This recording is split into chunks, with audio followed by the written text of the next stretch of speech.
Hello दोस्तों, हमारे channel में आपका स्वागत है। आज के इस वीडियो में 12th क्लास मैथ से रिलेटेड दूसरे लेक्चर में हम लोग सीखेंगे कि संबंध क्या होता है। पिछले वीडियो में हमने कृमित युग्म, कार्तीय गुणनफल और कार्तीय गुणनफलों में नंबर ऑफ एलिमेंट, अवयवों की संख्या के बारे में जानकारी की थी। इस वीडियो में हम लोग जानेंगे कि संबंध क्या होता है, रिलेशन क्या होता है। इस वीडियो में हम लोग रिलेशन को परिभाषित करेंगे और समझेंगे। देखिए, संबंध, रिलेशन, माना ए और बी दो अरिक्त समुच्च हैं। ए और बी दो अरिक्त समुच्च हैं। अरिक्त का मतलब दोनों समुच्च ऐसे हैं जिनमें कम से कम एक अवयव अवश्य है।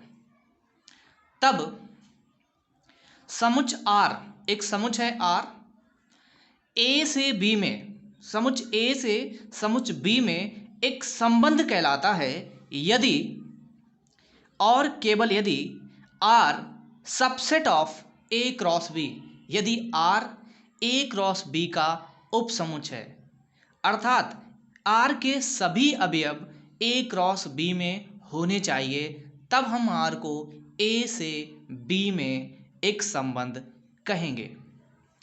यदि और केवल यदि का मतलब है कि यदि आर ए क्रॉस बी का सबसेट है, उपसमुच्च है, तो आर को ए से बी में संबंध कहेंगे। और यदि आर ए से बी में कोई संबंध है तो आर ए क्रॉस बी का उपसमुच्च होगा। एग्जाम्पल नंबर 1 देखते हैं। यदि a बराबर a, b, c और b बराबर 1, 2, 3, तब बताइए कि r इस तरह से जो परिभाषित किया गया है वो a से b में संबंध है अथवा नहीं। चलिए देखते हैं, इसको बताते हैं संबंध है या नहीं है। यहाँ पर जो a क्रॉस b होगा, हम लोग a क्रॉस b निकालना पिछले वीडियो में सीख चुके हैं। a क्रॉस b सभी लोग निकाल सकते हैं। तो a क्रॉस b मैंने यहाँ पे निकाला हुआ है, जो कि इतना आएगा। यहाँ पे स्पष्ट है कि r का प्रत्येक क्रमित युग्म, r का प्रत्येक क्रमित युग्म a क्रॉस b में है।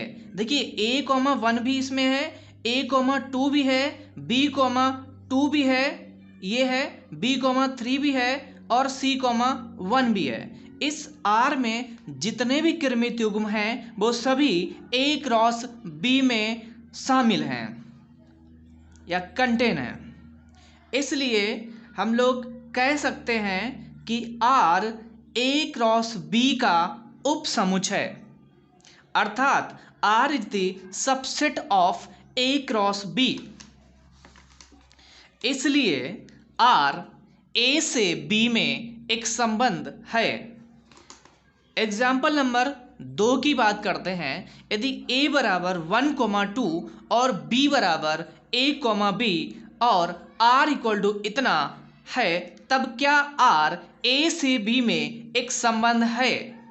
यहाँ a क्रॉस b हम लोग वही पिछले वीडियो से जैसा कि हम लोगों ने वहाँ पे निकाला था उसी तरह से यहाँ पे a क्रॉस b को निकालेंगे। यहाँ पे स्पष्ट है कि ये जो a क्रॉस b नहीं, ये जो r में ये जो क्रमित युग्म आ रहा है 3, b, स्पष्ट है कि 3, b, ये जो 3, b है वो a क्रॉस b में नहीं है। ये 3, b a क्रॉस b में नहीं है, a क्रॉस b में नहीं है। सॉरी, यहाँ पे गलत हो गया है। स्पष्ट है कि 3, b a क्रॉस b में नहीं है। देखिए 3, b इसके अंदर नहीं है। अगर a, b के a क्रॉस b के अंदर नहीं है तो अर्थात 3, b does not belongs to a cross b। 3, b a cross b में नहीं है, अर्थात r जो है a क्रॉस b का सबसेट नहीं है। r is not subset of a cross b। इसलिए हम लोग ये कहेंगे यहाँ पे r a क्रॉस b का सबसेट नहीं है, इसलिए r जो है a से b में एक संबंध नहीं है।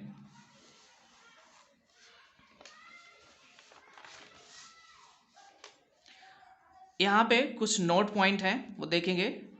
नोट नंबर 1, यदि a comma B belongs to R, a comma B belongs to R का मतलब होता है a कॉमा बी आर के अंदर है, तब यदि a comma B belongs to R तब इसे a आर बी लिखा जाता है और इस प्रकार पढ़ा जाता है a b से संबंध r द्वारा संबद्ध है अर्थात a is related to b by the relation r। Note number 2, यदि a comma B does not belong to r तब इसे a नॉट आर बी लिखा जाता है और इस प्रकार पढ़ते हैं कि a b से संबंध r द्वारा संबद्ध नहीं है अर्थात a is not related to b by the relation r। Note number 3, किसी संबंध r को निम्न विधियों द्वारा लिखा जाता है। नंबर 1, रोस्टर या सूची विधि, रोस्टर मेथड। इस विधि में किसी संबंध के सभी क्रमित युग्म अवयवों को मंझले कोष्ठक के अंदर लिखकर प्रत्येक 2 क्रमित युग्मों के बीच कॉमा का प्रयोग करते हैं। जैसे यदि a बराबर है 1,2 और b बराबर है a,b तब a से b में परिभाषित एक संबंध r को निम्न प्रकार लिख सकते हैं। यहाँ पे देख सकते हैं, जैसे यदि a बराबर 1,2 और b बराबर a,b तब a से b में परिभाषित एक संबंध r को निम्न प्रकार लिख सकते हैं, r equal to 1,a 2,b 1,b। ये जो संबंध है वो रोस्टर विधि में लिखा गया है। इसके सभी क्रमित युग्म एक मंझले कोष्ठक के अंदर लिखे गए हैं और प्रत्येक 2 क्रमित युग्मों के बीच में कोमा का प्रयोग किया गया है। इस तरह से जब संबंध लिखा जाता है तो उसको रोस्टर विधि में लिखना कहा जाता है। नोट, अधिकतर संबंध R को रोस्टर रूप में तब लिखते हैं जब A और B दोनों परिमित समुच्च हों। परिमित का मतलब है A और B में अवयवों की संख्या सीमित होनी चाहिए, फाइनाइट होनी चाहिए, अर्थात A और B में अवयवों को अंत तक गिना जा सके। हम लोग अगर A और B में अवयवों को अंत तक काउंट कर सकते हैं, गिन सकते हैं, तो ऐसे समुच्चों को हम परिमित समुच्च कहते हैं। और अगर A और B परिमित समुच्च हैं तो R को अधिकतर रोस्टर विधि में लिखा जाता है। नंबर 2, गुण विधि या समुच्च निर्माण विधि।